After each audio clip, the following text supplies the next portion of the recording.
Greenland Migration 2026. 9 months after the world-ending comet has struck Earth, those fortunate enough to make it to the bunkers finally take a look outside, only to immediately close the hatch again for another 4 years. But now they're forced to leave the bunkers as the damn things have caved in, and we follow the Garrity family once more as they search for a place to call home. In a whole new world.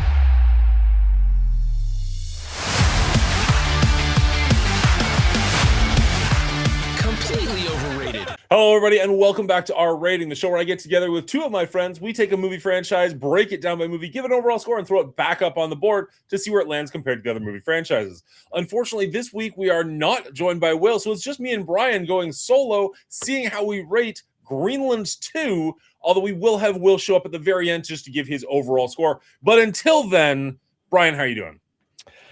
I'm having a great day, Dan, and that has nothing to do with this film. Oh, I think we're going to have a good time tonight, if I'm being perfectly honest. Yeah. For those of you who have never seen one of these episodes, at the end of the film, we put together our personal scores. The three of us, we will have Will's score in for this as well. And Dan throws up a list, and we show the average for the entire franchise. We also do this for our Patreon picks so that we can compare these franchises to one another, and you can see our individual scores and how it comes out as a whole. So be sure to stay tuned for that. Very nice. Very nice. Brian, I know the answer, but is this the first time you've seen Greenland 2? Yes, it was the first time I watched this. In fact, we put up the watch party, which you members can on Patreon can come and hang out every week. We have a movie, usually the movie we're going to be reviewing it in there. This watch party was a bit lonesome. It was just me and Windstorm in there. And to be honest, I wasn't even paying attention to the movie because I had some stuff going on. It was Easter Sunday. And I just put it on there for the viewers. So Windstorm watched it. He talked to me a little bit about it, but I ended up turning it off of my cell phone halfway through. And then I went back the next day and rewatched it. And I found that the first half was probably the better half of the movie, and it only got worse. So I didn't know this franchise existed until you suggested it like 2 weeks ago. So I didn't know this movie came out. This movie's brand new. I didn't realize this just came out this year in 2026. In January, sorry, obviously it's 2026. So that was kind of surprising how recent this is, and the fact that, honestly, the first one even got a sequel. I did like the first movie quite a bit, and I was excited to see where this one could possibly go based off of where they left us. As was I. And it just did not live up to expectations. The watch party, I would have loved to have joined you for that, but I watched this one this morning. I woke up and realized, like, oh crap, it's Thursday. I need to watch this movie finally. So I put it on at like 7:30 this morning, went all the way through it, and was immediately so regretful I couldn't have joined you in the watch party, because like more so than anything he's also seen, I would have loved to have seen your face during most of this movie, even though you're on silent. Just the amount of like, oh, fucking come on, that would have been happening, I'm sure, the entire time. Yeah, as this dumpster like I said, fire just went worse and worse and worse. I was doing an Easter egg hunt with my kids, so it was pretty much Windstorm watching the film by himself. And then when I came back to shut everything down, he told me, he's like, dude, you don't want to see this. You don't want to go back and see this. Unfortunately, I did go back and see this. This movie upsets me so much because I, like you, I really enjoyed the first one for what it was. I'm a big fan of movies like Deep Impact, Armageddon. As dumb as they are, I love world-ending movies. This was a world-ending movie, as you can see behind me. And the first movie was fairly realistic in its idea of what's going to happen and how our characters are going to survive. And so I really enjoyed that little bit of realism. We did have the problems with the plot interconnecting all those different exciting moments. They did some lazy Hollywood stuff to tie it all together. You can watch that video by subscribing and finding our earlier video from last week.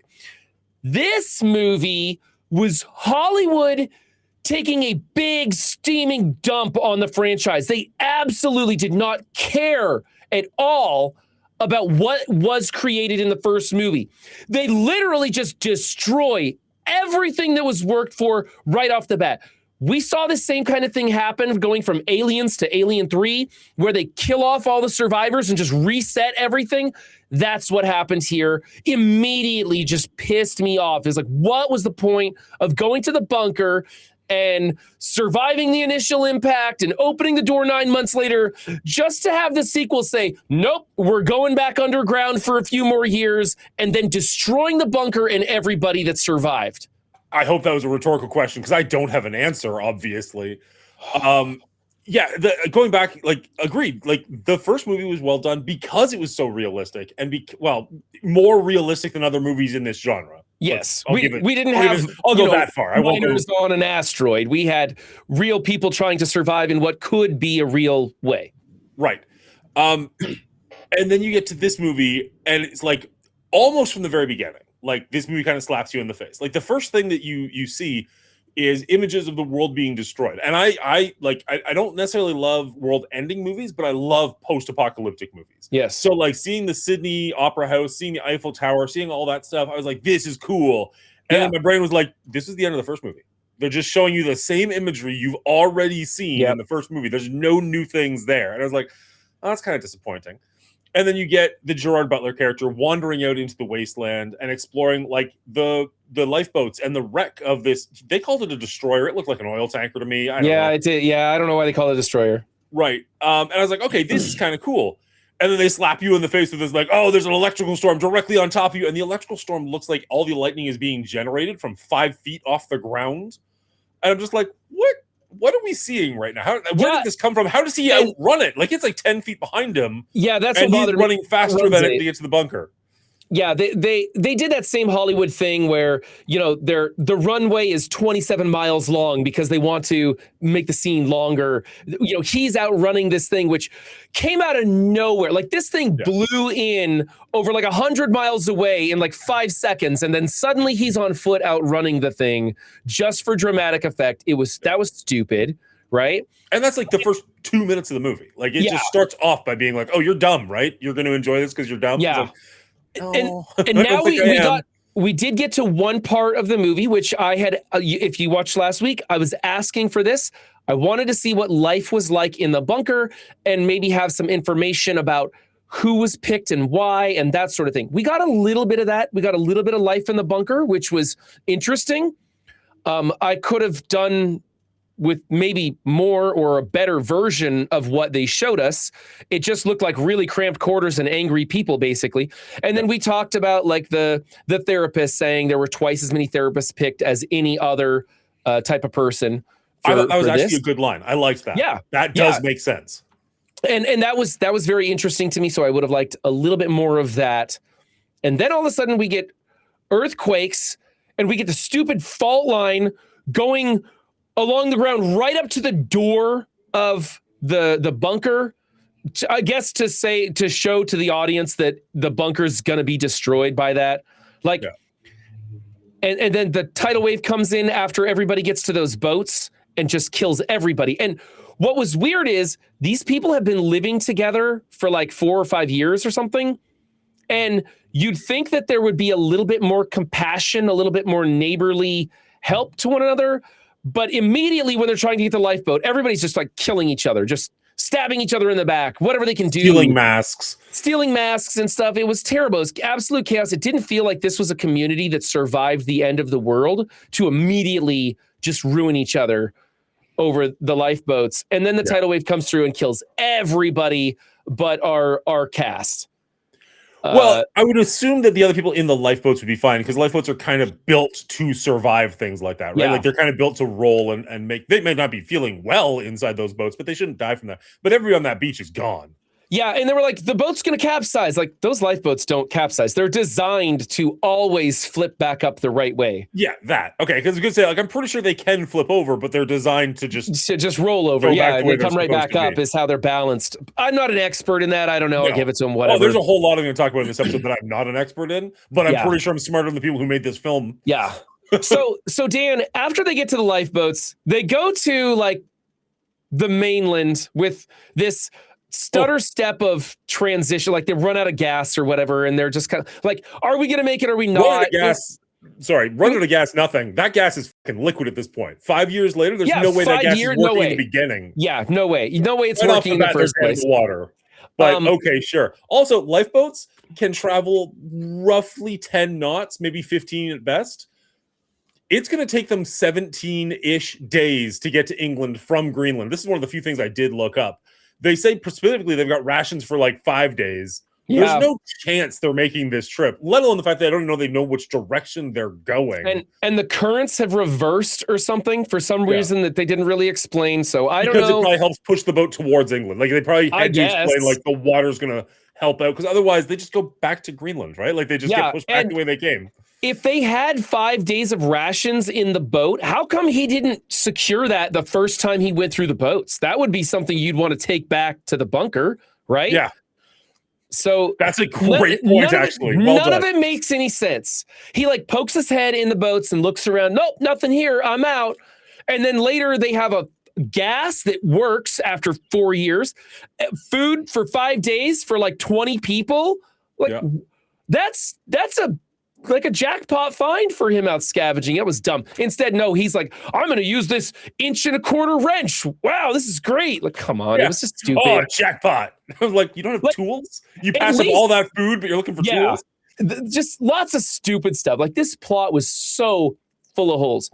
But then, and this was a huge change of pace that I was not expecting, they finally get to the mainland, and there's people everywhere. What did you think about that? Like, okay, so I want to check. I'm not checking something. I know the answer to this, but like, they talk about like Canada and North America is like wiped out. It's basically all gone. There's nothing there. We need to go to Europe. Europe is where Clark hit. It's the main impact zone. Yeah, and they're like, that's safety right there. Like, North America is gone from all that rubble that came down, but the big one, let's go where the big one went. I'm like, I don't understand how that makes a lick of sense. And then you're right. You get to the mainland, and I'll say when they both landed on the top of a building, like that kind of imagery, cool. like that I was really on board with. I was like, okay, that was cool. Like, kind of try to bring me in a little bit, and then they find a whole civilization in England that's still just fine. Like they just hid in their basements when the mainland came. I was a little blown away because they get to land and they're walking up the street, and all of a sudden there's just like a bunch of people that just run by. Like out of nowhere, and I was one or two, and I'm like, "Oh, interesting." And all of a sudden, there's like a marketplace full of people, and they're holding like revolutions, being like anti-government. And then there's like a military base that survived above ground. I wasn't expecting any of that. They didn't really foreshadow. I mean, they I guess they did. They talked about how some areas survived and a lot of areas didn't, but that was like it. That was like the line. Yeah. And then come to find out, like a lot of areas really did survive, although they look like they're dealing with fallout. If you had areas survive in like the mountains in China or like Australia or something, sure. These people are not that far from the impact site. And we saw like the impact site, if I understood the first movie correctly, hit Europe and sent tremors all the way to Greenland. Yeah, and these guys are in England and they're like, we're good. This is it. That's what it freaking hit. And that's where they're gonna go. Hey, this is safety right here. This is safe. Let's go here. This is a safe spot. Let's go here. No, you fucking morons. You just destroyed that side of the planet. Go to the other side of the planet. You want to go that way. That's the way you want to go. So dumb. It was just so dumb. Everything about this plot was just ridiculously Hollywoodized. Right? And I'm sure when we get our clip from Will, which you and I have not seen yet, I'm sure Will is probably going to agree with us that Hollywood shit all over this movie because it didn't care. It just didn't care. It's like, we're going to sell tickets to people who want to see exciting stuff. And we're not even going to make any sense of why the stuff happens, which brings me to my next scene that I was so pissed off over. It's the ladder scene, the rope bridge ladder scene, right? Out of nowhere. You want to cover something else before we get there? Just really quickly, just so we're going semi-chronological. Why is the English Channel empty? Like where did all that water just evaporate to? I don't. They just got off a boat. They hit tops of skyscrapers where the water was way higher than it should have been, and then suddenly the English Channel's gone. Like bone dry. And even like the what you're talking about where the ladder was over top of, which incredibly stupid. That I would assume would be full of water, right? Like that would make sense. If all the water was gone, you'd still leave it in the lowlands, right? I mean, I assume that was a fault that opened up, right? Maybe, but like I don't know. It doesn't. But who built the bridge? Who built the bridge? How did they build the bridge? because everybody's using like Tinker toys to assemble this ladder bridge to get across, made out of like, the rope bridge is made out of shoelaces. I swear to God, it was the dumbest looking bridge ever. And why are they going 10 at a time across a rope bridge made out of spaghetti noodles? For the love of God, send the fat guy first. If he makes it, then it's one at a time. Go, go, go. And everybody's fine. And of course, our family gets to the exact middle of the bridge when the wind kicks up out of nowhere and an earthquake happens when they're on the ladder. This stuff's been here for I don't know how many years on the surface, and out of nowhere, just this perfect timing, it happens. The scene didn't even need to happen in the first place. Hollywood was just like, hey, this movie's pretty dull. We need to inject something else into it for the knuckle draggers who don't actually care about a plot. So we're just going to put a fault in there and have the family climb across these bridges like we're rubbing up against K2 on this film. It was, what an absolute way. The scene did not even need, if you cut the scene out of there completely, the story would still make perfect sense. It doesn't need to be in there. And it was only there because the movie is boring and they wanted another exciting sequence. And the sequence didn't make any sense at all. I'm going to kind of disagree with you a little bit. I wasn't really bored during this movie. Not saying that I was like thoroughly invested or I really enjoyed it, but it does keep up a decent pace without these scenes. Like every time one of these scenes kicked in, I was like, oh, okay. And I kind of tuned out for a little bit. But the scenes that weren't like the most ridiculous action sequence you've seen, because you're right. Like that bridge scene has no business being in this movie or any movie. We've seen it 1,000 times. Yeah. Why does everything start going wrong the second they get there? Theoretically, it's been there for potentially 5 years. No problems whatsoever. We see a lot of parked cars there and not that many people, so they clearly made it across. But all of a sudden, these three get there, and all of a sudden, it's like, oh shit, better have something ruin it.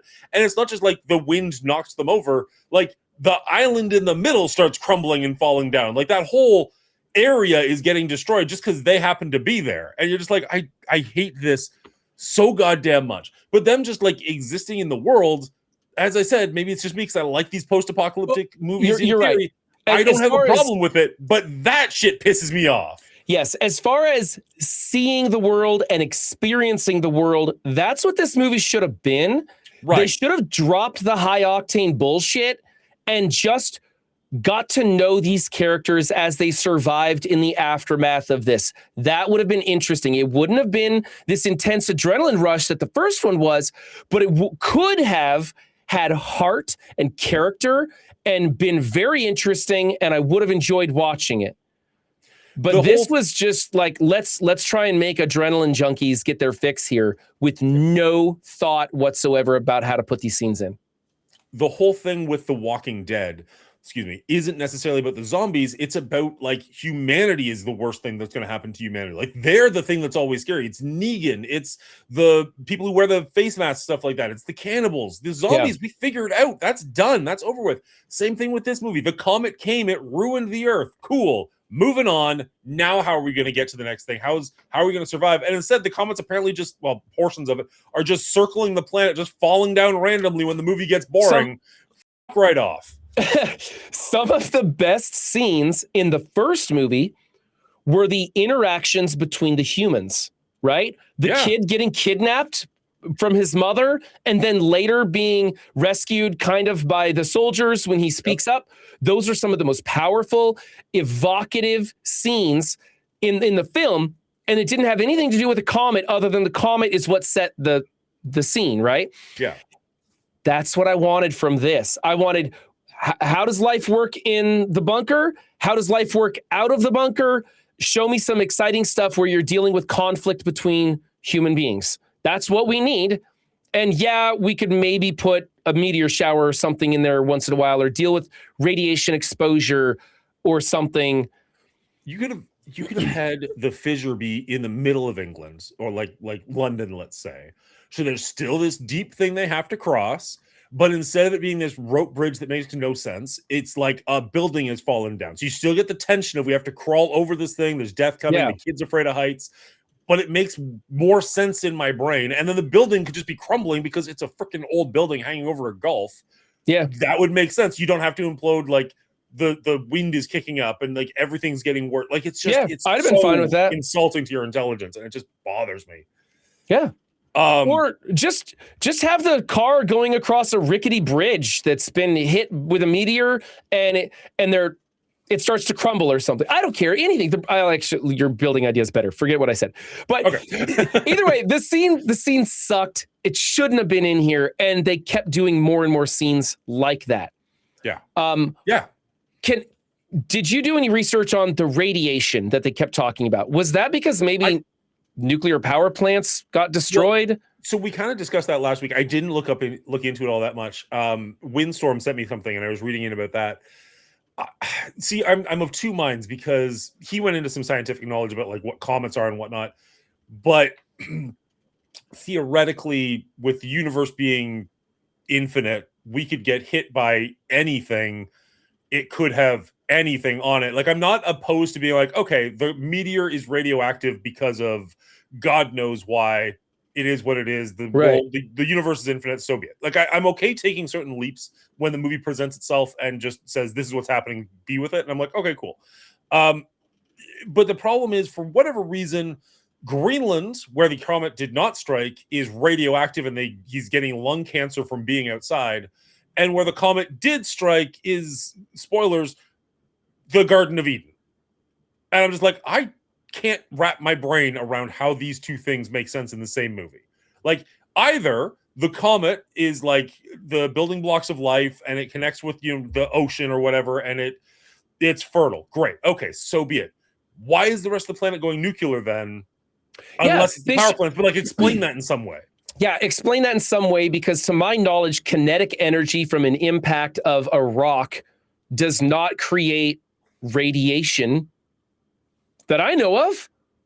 Yeah. So I just don't understand. And if they would have said, hey, there were several nuclear power plants that their cores cracked and overheated, or whatever Hollywood BS they want to do, fine, I'll go with it. But this was just like random radiation. And you're right. Greenland wasn't Clark. Well, it wasn't Clark. And why is it radioactive? And yet Clark is, the land before time. Yes. But they come over, and I was like, where's Littlefoot? Because that's the land before time. They didn't even, they took the freaking graphic from that cartoon and they just pasted it into this scene. They didn't even try. It was just this lush, fertile valley with waterfalls coming into the crater. Where does the water go?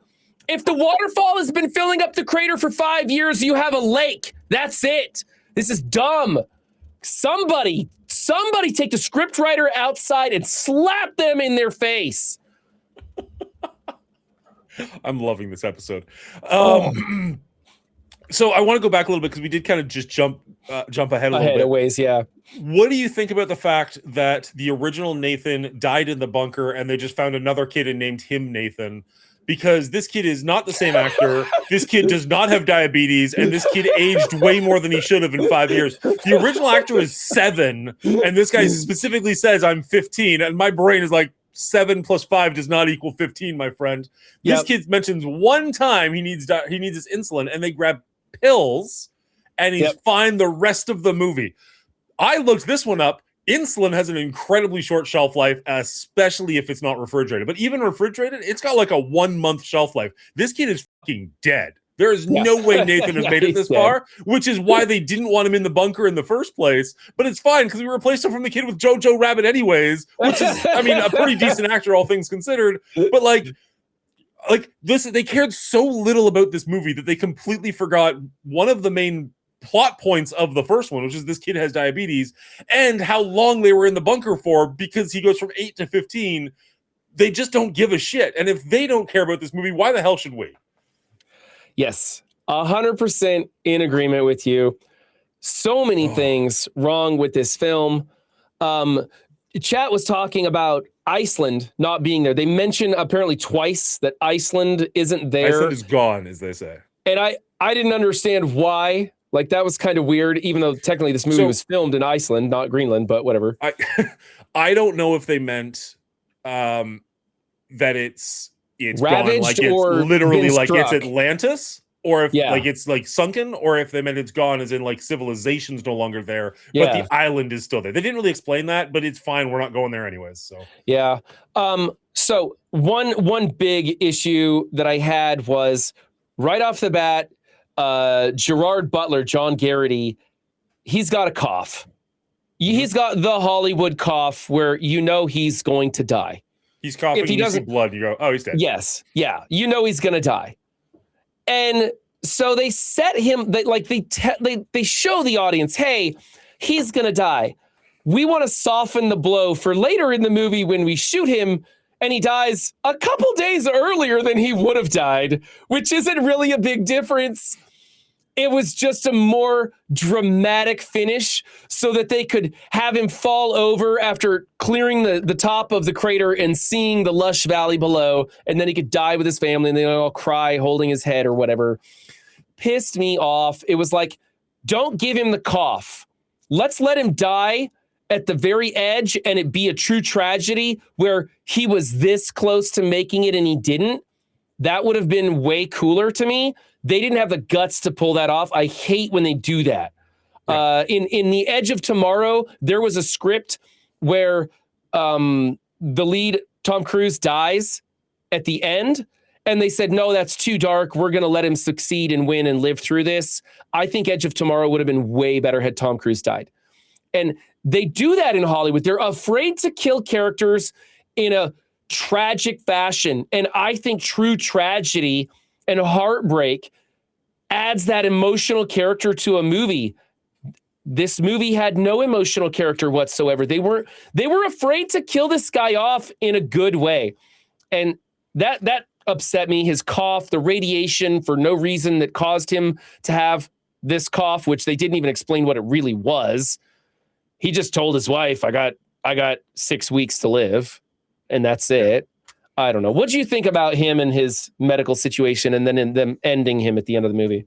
Didn't give a shit about his cough whatsoever. Didn't care, to be perfectly honest. And I'm not trying to be super dismissive, but like, it's a Hollywood. You've seen it so many times. You know he's going to make it to the end of the movie, and then he's going to sacrifice himself because he's dead anyways. Exactly. They just played their hand way too early with that.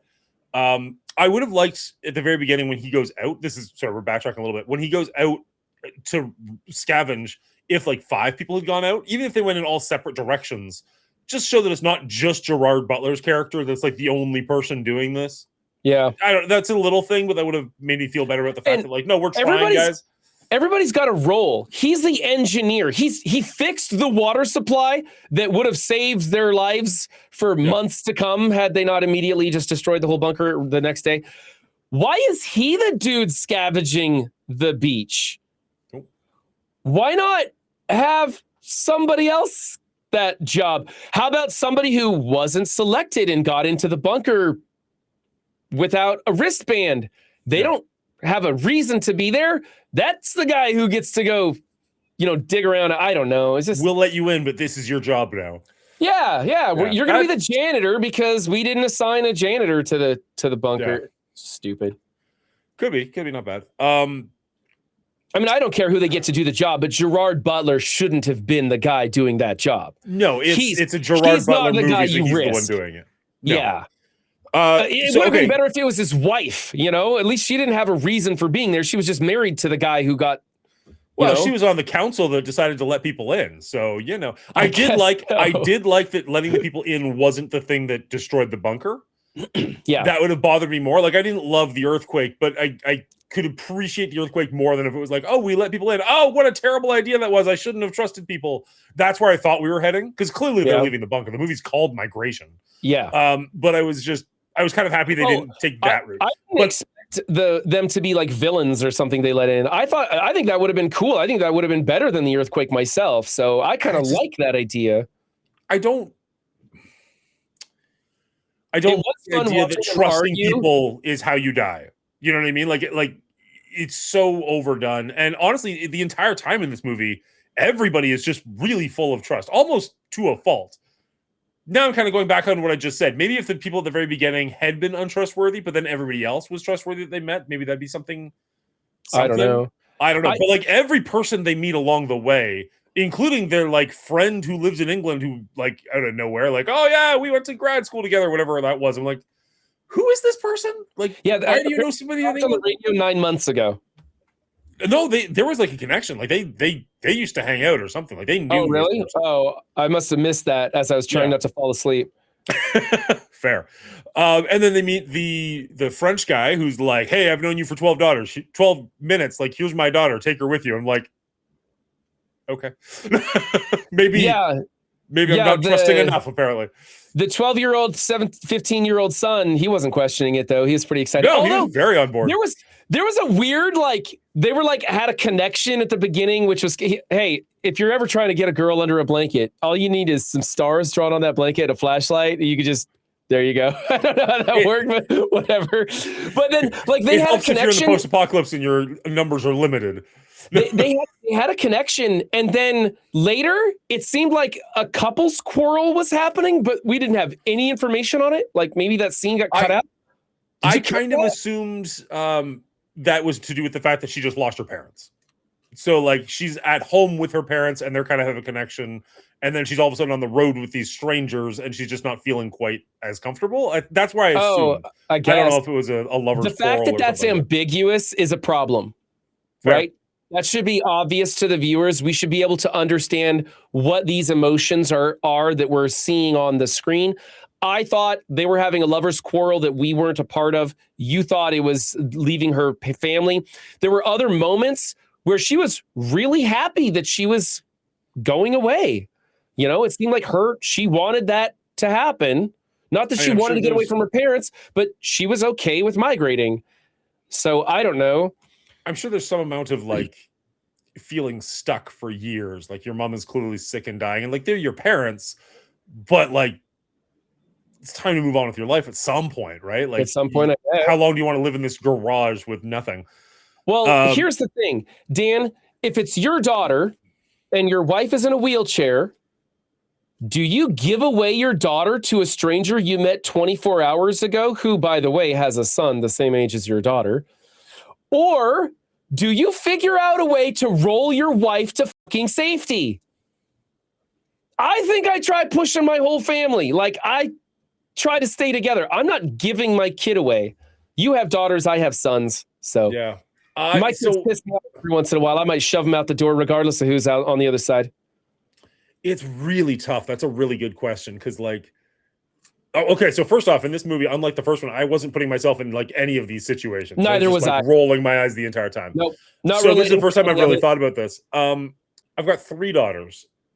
If it's a matter of looking after my wife who can't look after herself or keeping my 3 daughters alive, I think I lean towards keeping my daughters alive, which sounds incredibly harsh, but like, but your wife I would think want my you to wife do would that be on too. board with that. You know what I mean? Yeah. Like, I think she'd be like, yeah, no, like, I know get if them I the best life they can. If I was holding my family back, I would take a pill or something. I'd put myself out of the equation and leave a note. Sorry, you all need to get to safety and I'm holding you back. Yeah. So but I don't know if I could tell my wife, hey, bye, honey. Taking the kids. See you later. Yeah, no, for sure. Which was it? He was the one that gave them a car, though, right? Yeah, he gave him a car. So take the wife with you? Like, you didn't have to push him. Just throw her in the front seat and you're good to go. Well, like, granted, the wife wasn't making it across the rope bridge, obviously. No, but you get a couple more days with her. We could have come up with another, like, let's drive south. No, this is after the rope bridge. This is after. Was the it rope after? bridge. That's right. This is the second vehicle they get because gas is plentiful. Yeah. Where they go and they end up getting caught by the French soldiers. I think. I don't know. Maybe French soldiers. There's so many things I want to talk about. The battle scene, running through the field. No. We will get there. We will get there.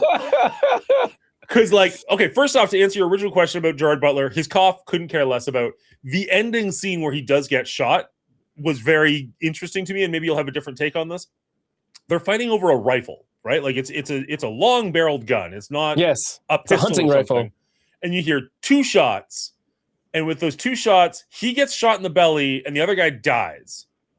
So does he get shot first, and then when he's weakened, turn the gun on the other guy? or does he kill the other guy and somehow get it? Like, I just couldn't wrap my head around how he got shot and the other guy died with 2 bullets. Like, what? I had the same thought. What is the order that this happened? I don't understand. Because they're 2 shots fired quite close in succession. It's like bang, bang. That to get shot in the belly and then kill somebody in 3 seconds time, like you're doing some John Wick gunplay in that bus. That's what's happening in there. It didn't make any sense, but neither did anything in this movie. So no, for sure. But I just had to bring that up because it's one of those things where I'm like, I don't understand how that makes sense. Have the other guy have like a pistol or something, right? So and you could show it. Hey, he shoots the guy and the other guy shoots him at the same time, and now one's dead, one's gonna be dead. That would have been better. That scene didn't make any sense. Like everything else, they didn't care. They just wanted to set up this dramatic sequence where they're overlooking Littlefoot's Valley and he's dying in his wife's arms, you know? Yeah. Okay, so then we jump ahead to the next scene that we want to talk about, or that I want to talk about, which is they're having a little picnic and they're like playing family games, which I kind of liked to just like relieve the tension a little bit. And then these soldiers come up and they're all in military gear. And the soldier comes up and starts talking to them in French. Makes sense. We're in France. The daughter that we just picked up responds in French. Makes sense. She's from France. And then the soldier speaks to them in English.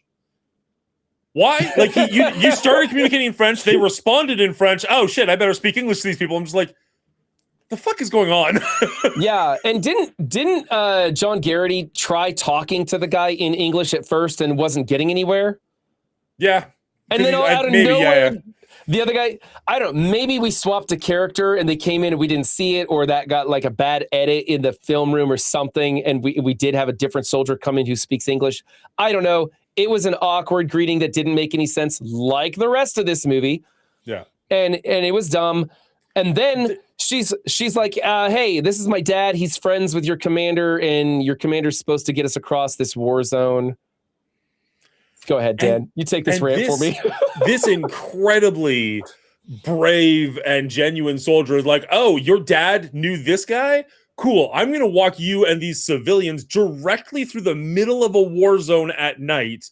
There's bombs going off. There's missiles. There's bullets everywhere. Like, this is all of a sudden World War II, that they're just like, we're going to just go right down the middle. Nobody will mind. It'll be fine. It'll be fine. And why go down the middle? Why? Like, you have two fighting sides, and apparently they come up from the middle and then go through the front lines to get back to their side. Why not just go around and behind? Like, I don't know. Have these been active combatants for 20 or for the last 5 years? Like, why can't we just be like, cool, we're in the middle of a fight right now. Give us an hour, 2 hours, whatever it's going to take, and then we'll walk you through when it's calmed down. No, they're just like, this is just the reality. What are they fighting over? Because like, I thought maybe they were like on the edge of the promised land, but they're still quite a ways away. They kind of explained that. They said one faction was trying to secure the crater and the other faction was trying to take it from them. But then why were neither of them at the crater? They get to the crater and it's bare. Exactly. Why are neither of them at the crater? Why is it when you get into the crater, there's a whole civilization built there and none of it looks military? No. None of it looks military. It looks like Settlers of Catan down there. Yes. They've got like crops and everything all around the place. I'm just like, what is going on? None of that made any sense at all, just like the rest of this movie, where they just had, hey, we want them to run through a war zone. Honestly, I feel like they built this movie just so that they could make the freaking commercial.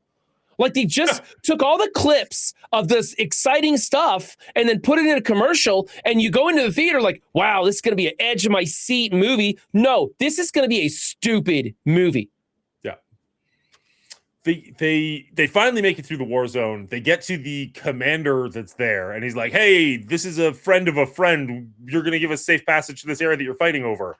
Which right off the bat, like, we're fighting a war for this area. Why are we just going to give it to you? But whatever. Yeah. And they're like, oh, the commander's over there. He's dying. We don't have time to deal with you. Go away.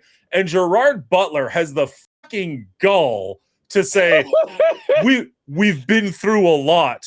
To people who have been on the surface for 5 years while you've been living in a bunker. Well, like, oh my God, you had to survive a car ride and a boat.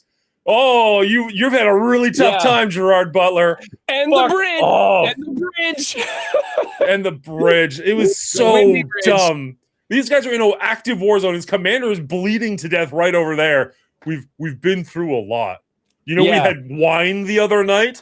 Oh, we had to hang out with people with Alzheimer's. Can you just let us in? That scene was so it was offensively inappropriate in the fact that his entitlement had no bounds. It was just ridiculous, right? Well, Will mentioned last week, we're following the privileged people, and I didn't really agree with him last time. I agree this time. Week, I agree with him a lot. Yeah.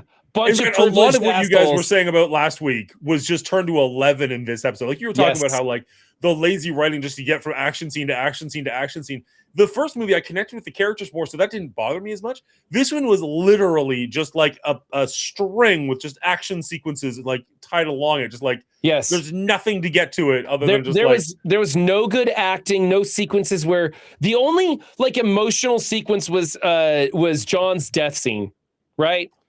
And you saw that coming. You saw it coming so far. Yes, you saw it coming from the very beginning of the movie. He had the Hollywood cough. You knew he was going to die. And then later he gets shot just to expedite it so it's even more intense. And there was a few minutes of them crying over it. I don't know. It was acceptable acting, but it didn't matter at that point because I just didn't care. It was frustrating that they kept meeting new people, and the new people that they met had nothing interesting going on, no character development. They didn't really add anything to it. It was just here's a new person. Okay, we're going to leave them. Okay, here's a new person. Okay, we're going to leave them. Yeah, and it was just to get them things and direction, just to move them to the next point. That's all it was. Yeah. They had the scientist with them who had one line, despite the fact that I kind of wanted her to be the one talking most of the time. Yeah. And they just kind of kill her off, not off screen, but as a side thought, just to be look how dangerous the world is. Yeah. Moving on. Okay, I'll go first. Bam! Yeah. That was it. Oh. Yeah, she was actually kind of an interesting character because she had these theories about what was going on. And the theory crafting of the new world was kind of an interesting topic. And they shot her in the head as soon as something was interesting. You hear the men, right? The people that are hijacking their car, the marauders or whatever, specifically say, don't shoot the engine. We need that vehicle. Why did he stop the car? Why didn't he just drive faster? They can't keep up to him. They're not blocking the road in any way that I saw. That's right. They get shot at, and he stops and gets out of the car. I'm like, and what are you doing? Where's your survival instinct? How is it that two men with fully automatic assault rifles can't take a family of three with, 2 pistols? Two pistols, it was because the second pistol was a surprise. Yeah. It was just ridiculous. And then the wife comes in with the cleanup shot. So I thought the wife was more of a badass in the first movie. And I felt like they watered her down and made her this kind of pathetic person that needed John's help the whole time. And she shot that guy. And I was like, bitch, you've been through so much worse. Why are you freaking out about that? She should have dropped him in a heartbeat and just been like, let's go. Because I don't remember her reaction to it, to be honest. Well, she had her kids stolen 5 years ago. You think she's going to let anything happen to her family this time? No. On a road trip? Yeah, I think she's ready to go. And I did not like the way they positioned her character in this. They made her look really weak. She was very put into that supporting role. And I think she should have been put in an equivalent position to John, especially when they showed him with his Hollywood cough.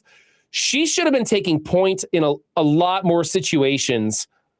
But it's not like anybody was really taking point. They were just screaming, go, go, go, most of the movie with just chaos happening around them all the time. Yeah.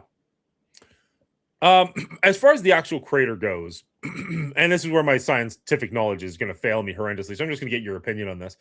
The whole point, if I understand it all, is that the comet has the hydrogen and whatever, so when it lands, it's got all the building blocks for life, right?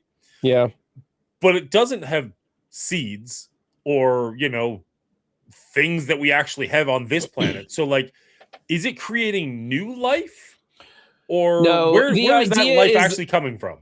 The idea is supposed to be similar to that of a forest fire that clears out all of that vegetation, but because of all that destruction, you have a lot of carbon down into the soil. You have a fertile land for new growth to come in. But in the case of a comet, you have to have that life come into the comet from outside. Maybe the soil is fertile. Maybe it's filled with lots of mineral deposits from the meteor, but you also have kinetic energy of such a destructive force that any form of life was absolutely just wiped out by that. So it brought things to Earth that over millennia of years, you could then form the building blocks of life. Not 5 years. Exactly. That was where I was going with that. Yeah, not 5 years. Like I am not opposed to the crater being like utopia 1,000 years from now, but in 5 years, it being this lush, no, I was gonna say wasteland, this lush tropical paradise that we see in this movie. Like my brain was like, I don't think, are they hallucinating right now? Like, are we seeing through his eyes? Honestly, I kind of wondered the same thing if they were hallucinating. I think they wanted the walls of the crater to be high enough to block out atmospheric conditions so the radiation clouds couldn't roll in. That's total bullshit. That was just total bullshit. Okay? Well, first off, those mountains weren't high enough for that to take place. We're talking about stuff way higher than Everest. We're talking about stuff like on Mars, the big mountain on Mars, that kind of height where it's poking into the atmosphere. And that wasn't the case here. I mean, a dude who'd been shot in the gut walked over the top of this crater. It's not tall enough. It's dumb. It's okay. So to go back to your forest fire analogy for a second, maybe I'll cut this out of the video. I don't know.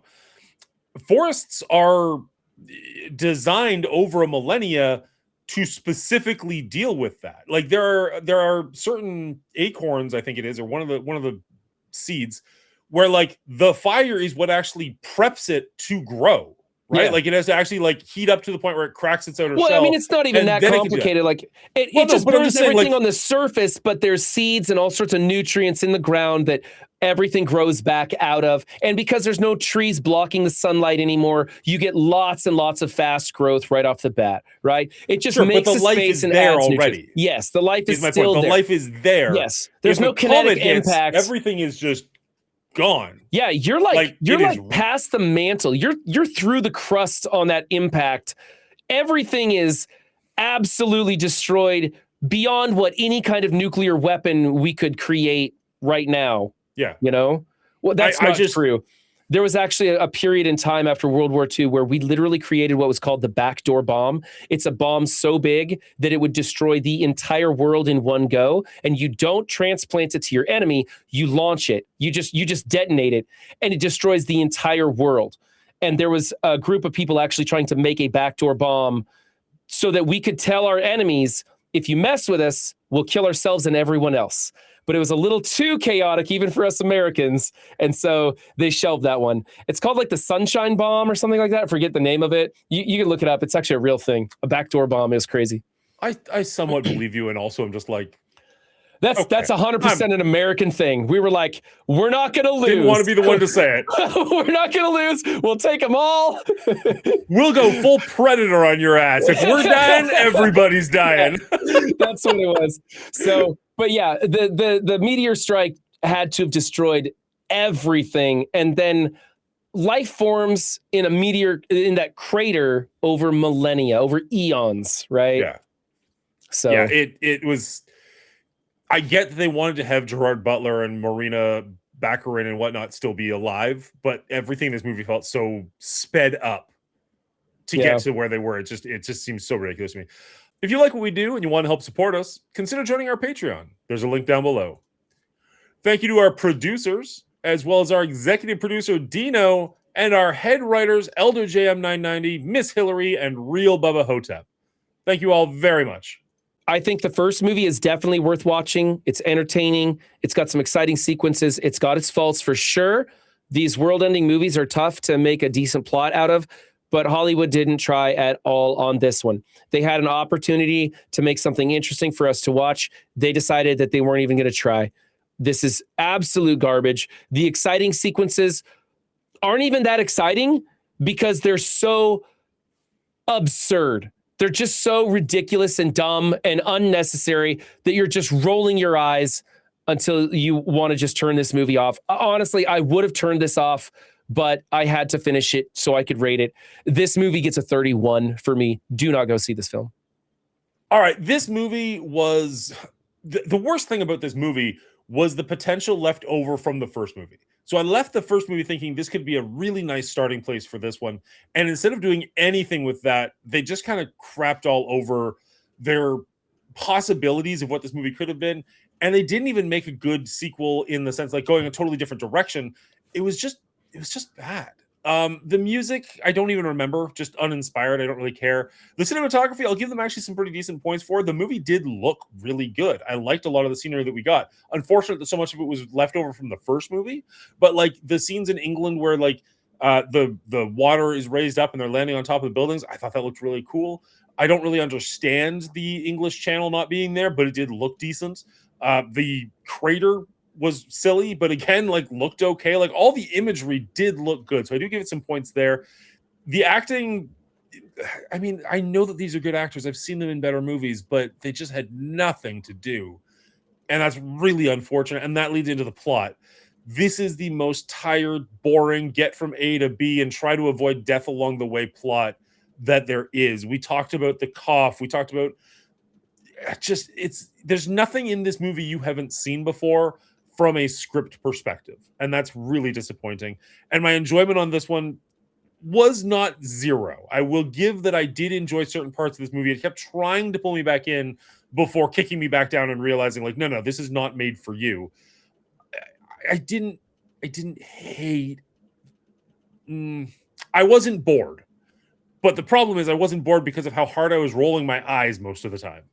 So this movie, I'm with Brian, gets a 34 from me. This is an absolute fail. I don't know why they made this movie. And it did really, really poorly. So I don't know if anybody knows why they made this movie. You know, when you get to the end of a movie or story and you're excited by the possibilities of what could come next or discussing how things could unravel from that endpoint, yeah, Greenland Migration was nothing like that. To me, it felt like an unnecessary sequel where I had no interest in finding out what happened next with the Garrity family, and they forced it upon me because the first one made enough money to make a sequel. At no point was I worried about the Garrity family. I felt like they were on a Disney ride and you knew exactly where it was going to end. You knew how they were going to get there, and you knew that they were going to be in about the same situation or condition as the end as when they started. And so it just felt like bland and unexciting. Nowhere in this movie did I feel the suspense or tension that I did in the first one, especially when the characters were separated from each other and going through their own challenges and stakes. That wasn't in this movie at all. It just felt like we're going from point A to point B, and any little issue along the way is going to kind of resolve itself easily. On top of that, they recast the kid actor, which, makes sense. There's 100 different reasons why that needed to happen. But I just didn't really like the kid in this one at all compared to the first movie. He was just kind of there. His medical issue had no relevance on the plot whatsoever, which is fine, but take it a different direction. But, it was such a plot point in the first one. And then they were just like, oh, yeah, we've got his medicine. He'll be fine. It was just, weird. I just kind of felt like that about all the characters. They were just kind of there. And it just didn't do it for me. Yeah. At the end of the day, this just felt like a mediocre movie. I give it a 50 out of 100, which I feel is almost worse than giving a bad movie a lower score, because then at least you have something to poke fun of, or you can have fun with the hilarity of how bad the movie is. This is just so boring and mundane that it's shocking how useless this movie was to me. And with that, we've got Greenland coming in with a 54, a 48, and a 54. Will and I ended up tying on this one, even though I had a very high and a very low score, and both of his were kind of in the middle, for a grand total of 52, which knocks this one down onto the second pillar, I guess, of movies, right below Venom, but still above Anchorman. I'm actually okay with that. I'm actually pretty okay with that, because as awful as the second movie was, I did enjoy the first one. So at least this movie franchise has a good movie in it. Yeah, I agree. I agree with that. It has a good movie. This is one of those franchises where the sum of its parts really brings down its whole, because the first movie, I think, is a decent apocalyptic movie. The second movie should never have been made. All right, well, that's our rating of Greenland 2 Migration, but what's yours? Leave a comment down below. I'd love to hear what you have to think. We record this live over twitch.tv/The Mongoolie Show, so head on over there and hit the follow button if you want to watch us live, or if you made it this far in the video, you probably enjoyed it. Make sure you hit like and subscribe so that I see you in the next one.